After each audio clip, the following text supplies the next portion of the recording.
वकील साहब, आप कल 11 बजे आकर सभी कागजात पर मुझसे दस्तखत करवा लीजिए।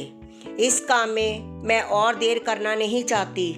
अपनी बात पूरी करके मानसी फ़ोन रख ही रही थी, दूसरी तरफ से आवाज़ आई, लेकिन मैडम, इसमें आपने अपने बड़े बेटे को तो कुछ भी नहीं दिया है। ये सोचना आपका काम नहीं है।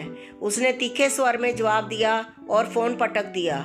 अगले दिन जब वकील साहब कागजात लेकर आए तो मानसी ने उन्हें बैठक कक्ष में बिठाते हुए 1 मिनट में आती हूँ कहकर अपने बेटे मुदित को बुलाने उसके कमरे की ओर चली गई। दरवाज़ा बंद देखकर उसने खटखटाना चाहा, लेकिन कमरे के अंदर से बड़े बेटे अजीत की आवाज़ सुनकर वह रुक गई। अजीत कह रहा था, छोटे, हमें बड़ों के मामले में दखल नहीं करना चाहिए। आखिर वो हमारी माँ हैं, उन्हें ज़िंदगी का अनुभव है, सही गलत को वो अच्छी तरह से समझती हैं। तुम बेवजह ही परेशान। आपकी तो सौतेली माँ है ना भाई, तभी तो पिताजी की संपत्ति से आपको बेदखल कर रही है। भाई की बात को काटते हुए धीमे स्वर में मुदित बोला, नहीं नहीं छोटे, ऐसा नहीं कहते। माँ कभी सौगी सौतेली नहीं होती है, वो तो सिर्फ ममता की वर्षा करने वाली माँ होती है।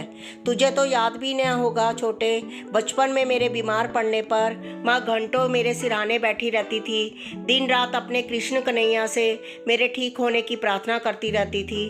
पिताजी के लाख मना करने के बावजूद वो मेरी रोटियों में मक्खन चुपड़ देती थी। अब आज अगर कुछ भी नहीं देती है तो क्या हुआ?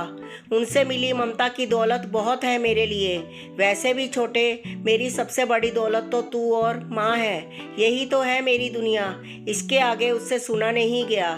अनजाने में वे कितनी बड़ी भूल करने जा रही थी। वह कैसे भूल गई कि वह सिर्फ माँ है और माँ कभी अपने बच्चों का बुरा नहीं करती। हे भगवान, आपको लख लख धन्यवाद, मुझे पाप करने से बचा लिया। मन ही मन उसने ईश्वर को हाथ जोड़कर धन्यवाद दिया और बैठक में बैठे वकील साहब को एक नई वसीयत बनाने को कहा, जिसमें लिखा हो कि पूरी जायदाद दोनों भाइयों में बराबर से बांट दी गई है। धन्यवाद।